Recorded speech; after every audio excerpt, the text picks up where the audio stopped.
Hi, I'm Mike Farrell. Welcome to World Travel's new online series, bringing you updates on airlines, hotels, car rentals, all things travel as we emerge from COVID-19. Let's go.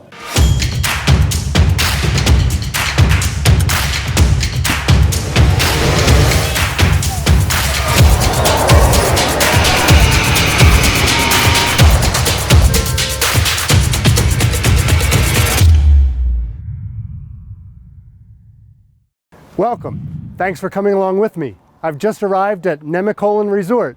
Come on inside for our next 2 episodes of Let's Go. I can't wait to introduce you to Chris and Chris. Michael, will you accept this rose? Absolutely.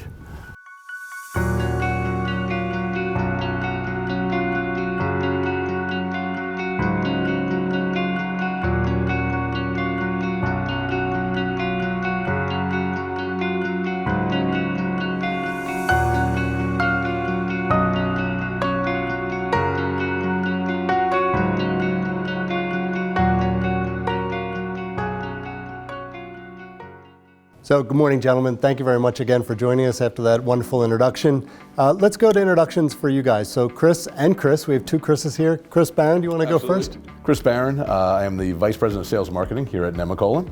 I've been with the company for just over a year, came here in late 2019, and came on board for this entire year of this wonderful pandemic we've been dealing with. Great place to start, or a great time to start. Yeah, so it's a very interesting time in my hospitality career and for hospitality in general. So it's been a very challenging year, but one I won't soon forget as my first inaugural year here. Excellent. And Chris, you're also new to the resort. I am Chris Sessions, Director of Sales. I've been here since July. Also a very challenging time, but a great opportunity to be here and help contribute to the team. Excellent, thank you. So the purpose of these series, our Let's Go episodes, are to really talk about how the travel industry is evolving after the pandemic. As we go towards that road to recovery and people start traveling again, and the great story that I know you guys are going to tell is people have been traveling here even through the pandemic. So we're going to really break it up into 2 areas. How did you adjust and have that immediate pivot? And then the second is, what's your outlook for the future? Sure, absolutely. It's been a great question that we've battled with all year. When we closed down in March, during the height or the initial push of the pandemic, we really took a long time to kind of engineer how are we going to offer these luxury services to our clients and allow them to still experience that same level of service, but also do it in a safe environment. We took things like the spa experience, for instance. We took the spa that is normally a 40,000 square foot spa space and a communal space, and we actually designated individual spa suites that allowed a more personalized service, the same treatments, the same facials, the same massages, but in your spa suite. It's then clean and disinfected. It's not a communal space. And the response was overwhelming. Same thing like dining. Dining, we took the ideology of chef's tables, right? Everyone knows a chef's table. They want that one-on-one experiences. We actually curated individual meeting rooms into chef's rooms. So people could enjoy their breakfast or dining or an anniversary dinner by themselves in a curated space that allowed for cleaning and disinfection before every use. Excellent. That's great. Great idea and way to pivot. I'm sure your staff rallied to that opportunity and got behind it and actually enjoyed the challenge, especially a chef curating for one group. I'm going to switch to the other Chris, and we'll go from indoor to outdoor. So can you speak to some of the outdoor activities the hotel has to offer? Yeah, of course. We have over 70 outdoor activities available on property. It's a 2,000-acre property, so there's a lot to do here. Everything from golf to our field club where you can do shooting. We have Jeep trails, we have hiking, we have ropes courses. The thing that we've done during this time of the pandemic is we've set everything to be a little bit more appointment oriented. You need reservations now to do our activities so that we have the proper time to disinfect and turn those activities over for the next guest.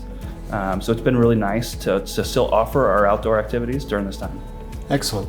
I know you're very close and my Philly accent is going to come out here and I'll call it falling water, but it's falling water. Can you speak to that as a draw for your clients? Sure. People come to the area specifically to see falling water, and we are a very close proximity.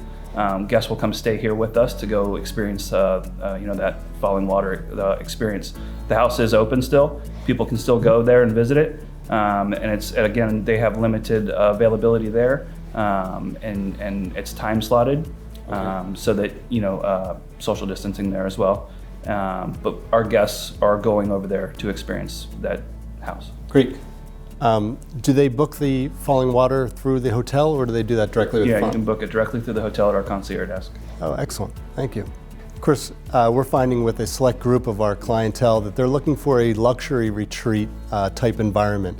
Can you speak to the resort and the offerings it has for that luxury retreat and/or advisory board meetings? Sure, absolutely. We've actually seen a significant uptick in those type of meetings here at the property. Although the larger gatherings have obviously seen a decrease in demand, we saw a surge in kind of, just as we did, when we closed, we brought in, the best doctors and, advisory boards and any kind of consultants we could to kind of come up with a plan of action. A lot of our clients are doing the same thing for their company. So we've seen an uptick of kind of that 20 to 30 person meeting, even sometimes in the lower end of 10 to 15, but this kind of the board of directors, the advisory boards, the higher C-suite clients are coming in here and they want to have that nice intimate setting where they all know each other, they've been tested, they feel comfortable gathering in groups of 10 or 20, but then want pockets of space to have autonomy throughout the resort. Next question I want to focus on is what actually happened in March. The world shut down for all intents and purposes. What happened here at the resort? Sure, it was an interesting first day for me in March. I actually started on March 16th formally at the resort, and that was the weekend that the World Health Organization put out the word pandemic. So there was initial kind of gathering of the executives, the ownership, some of the CEO from 84, our parent company, and really coming up with a decisive plan of action. We ultimately decided, much like every other hotel in the industry, to close our doors on March 18th, but it was not closing the door without formulating a plan.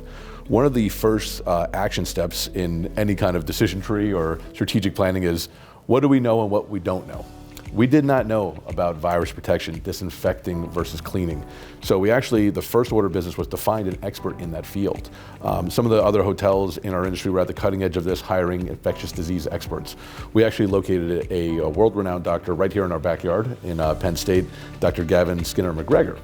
He's dealt with all types of stuff that we never want to deal with in our lives, Ebola, H1N1, the SARS virus, and he came up here and spent over 6 weeks with our staff.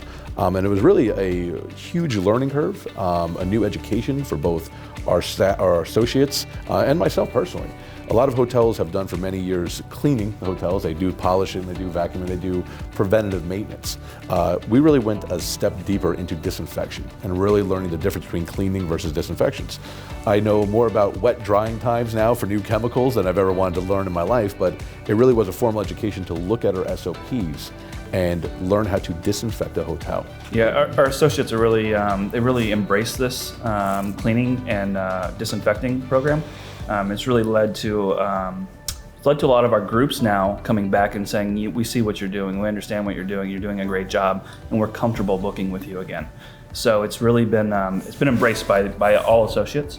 It's a very wonderful thing to see. What's the current state? What's occupancy like currently? Is the hotel full? And how are you right now? I say very humbly, we are doing very, very well. We've obviously seen a great demand for this type of resort during this current state of affairs here domestically. Our pace is actually doing exceedingly well. We actually took off 100 rooms offline for the property. So given looking apples to apples now and comparing 2019 to 2020 and looking now for 21, we're actually on pace to have the best year of 21 compared to 19. So it's really been amazing to see this appetite for this kind of resort oasis type offering.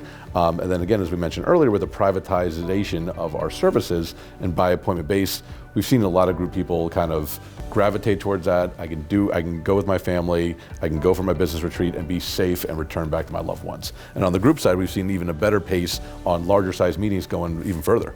Yeah, the group side's really gonna come back once we get confidence built within the market. But it's the small meetings, those 20 at a time, 20 people at a time coming in right now. Q2 is a good indicator of what's to come. Business is still there and it's still coming in and everyone's still excited about coming to the resort. And then in the fall, we still see a lot of incentives that are much larger that are still saying they're coming to the resort. And again, if you're booking your meetings, book through World Travel, because they know the property. Thank you very much, Chris. And Chris, we're going to wrap up this episode, but I want to tee our audience up for our next episode, which we'll view in a few weeks, where we're going to sit down and talk about things to come in 2021 and how the world is different in the resort world. We're going to talk about The Bachelor, which was filmed here in the fall of 2020, and I want to get some stories from you guys and some input on that. So thank you very much for joining us. To our audience, make sure you stay tuned for our next episode of Let's Go.